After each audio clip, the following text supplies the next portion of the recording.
Hey guys, good morning to everyone watching. This is Priscilla Chu, the author of Running Tips from Podium Winners. Hi Priscilla, welcome. Hi, thanks for having me. Thank you for being here. How are you? Thank you. I'm good. Thanks. Thanks again Okay, for having me here. I'm so sorry about the technical difficulties, but we'll fix that, not to worry. Can you tell us a little bit about the book without giving too much away? Okay, basically the book is a compilation of my more interesting blog posts that I have written over the years, like running tips, like interviews with podium winners and also those who are like involved in the field of running. So like I looked through my blog posts and then decided like which are the best ones that should make it into a book. So here you go. So, how long have you been into sports?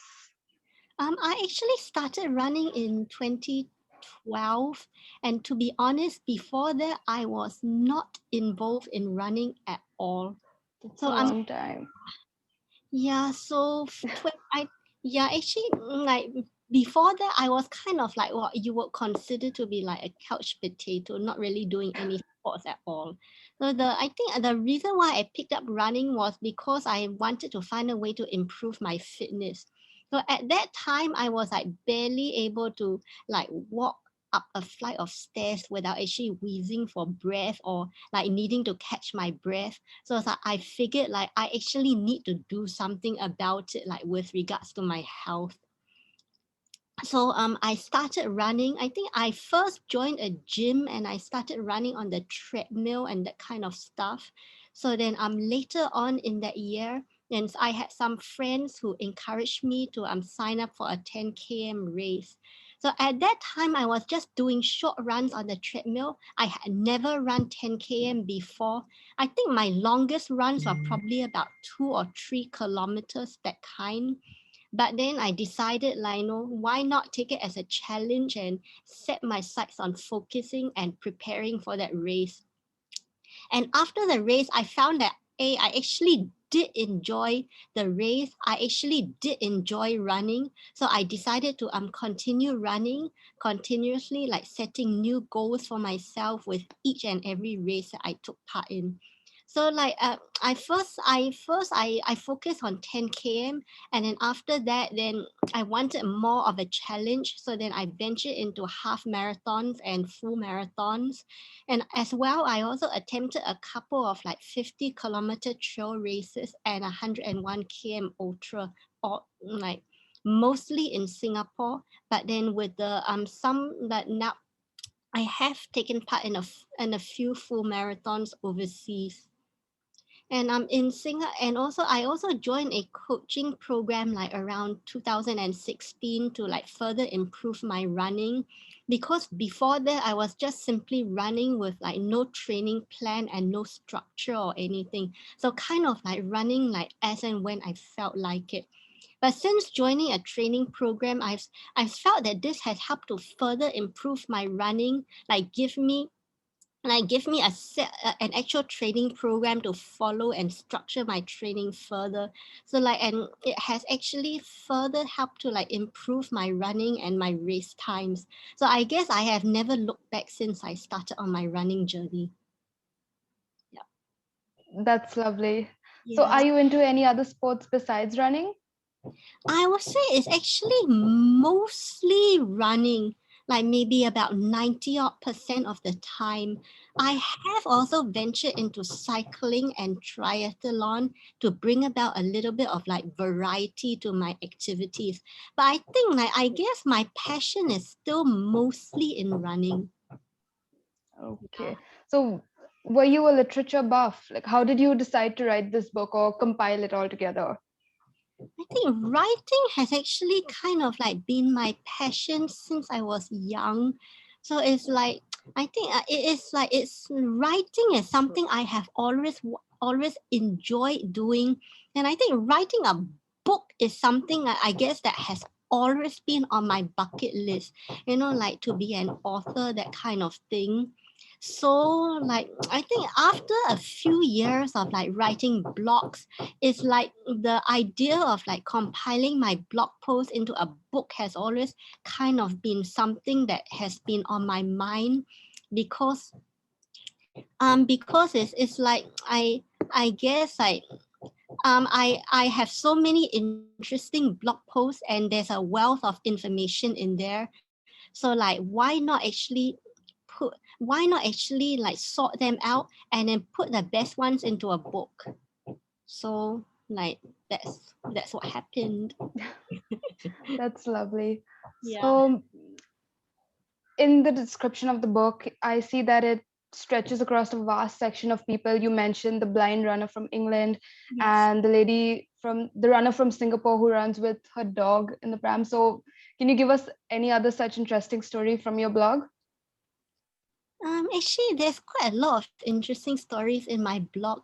Like, I guess you really have to read it to in order to in order to like in order to really like get the meaning and the drift. But I think out of all the stories I've written in the book, I think the one that really left an impression on me, I guess, is the one where I interviewed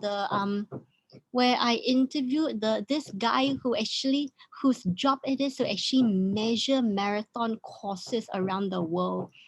It's like, yeah, so like a 42-kilometer marathon race course, he will actually measure it to make sure that it is Wow. accurate. So I think because as a marathon runner myself, it's like, I would expect that the course to be accurate, measured down correctly to the last kilometer, so that it's not under distance or over distance, and that there are no errors. But I guess we don't really think about the amount of work that actually goes The work that like, goes, yeah, into true. making sure that these courses are accurate.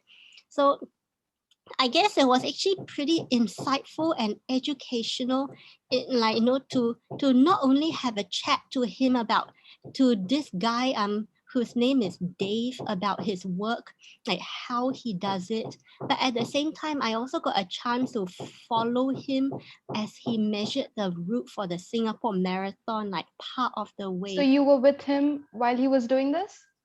part of the way, yes. So I actually saw Wow. him in action. So what he does is that he cycles the course on a bicycle, and then I think he uses a counter to make sure that a calibrated counter to make sure that the distance is accurate. So Yeah. I think I guess like that was one of the interviews that really left an impression on me, like in terms of, I guess, in terms of like the insight that I gleaned from it. Yeah, true. So, I was going to ask you which was your favorite interview, but I'm guessing that was it. Yeah, yeah. I think that's probably the one. Like I guess in terms of what really left an impression on me. Okay, so as a young athlete itself, how would you describe the situation right now for young athletes trying to come up with the COVID, with the pandemic and everything in play? With the pandemic, it's actually been quite difficult, I guess, depending on where you live. Well, I think in some countries, like in Australia and New Zealand, is pretty like more or less pandemic free. Like training and Yeah, true. racing can take place as per normal. But then, if you live elsewhere where the pandemic is still raging on, then I think can be very difficult and like demoralizing. Like say like especially if all your races are getting cancelled, then as I know, you just kind of start to question yourself, like why am I training, like what am I training for? um I guess in order to give advice during this period, I think you probably have. I think like say for runners who I think try to find that spark in running. Like try to find like why did you fall in love with running in the first place. I think most I like during this period, like I guess running is not all about like the medals, the glory, the achievement, especially when like you don't know when or whether you can race again. I think like I think it's more like try to find other reasons to run, like whether it's like you initially started running say for fitness and health, or whether you started running like to basically get away from it all, like to like find an avenue or me time where you just want to like just escape with your own like thoughts. I think try to find that love for running back. Then I guess that is probably the best way to get going during this time. True, that's very well put. So, are you working on anything at the moment?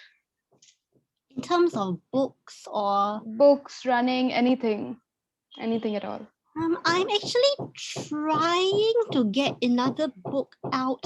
It's actually kind of a biography interview style of a he's actually passed away now, but then this like 80 plus year old octogenarian marathon runner in Singapore who picked up running in his 50s, and in his 60s and 70s he was running marathons all around the world.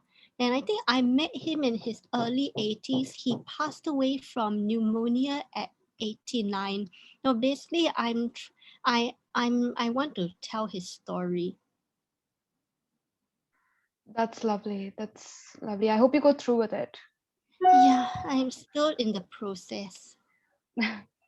And running wise, what plans? Are you trying to get back into it, find that motivation, or have you already found it and are working on your running still?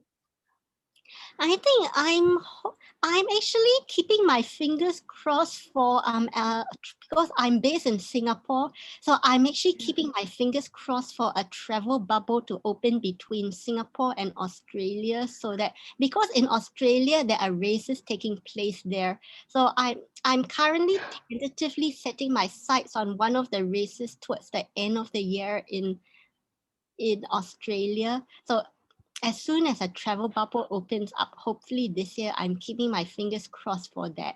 But currently, try like like I guess I'm using that kind of as a goal at the moment. But then whether it materializes, I guess fingers crossed.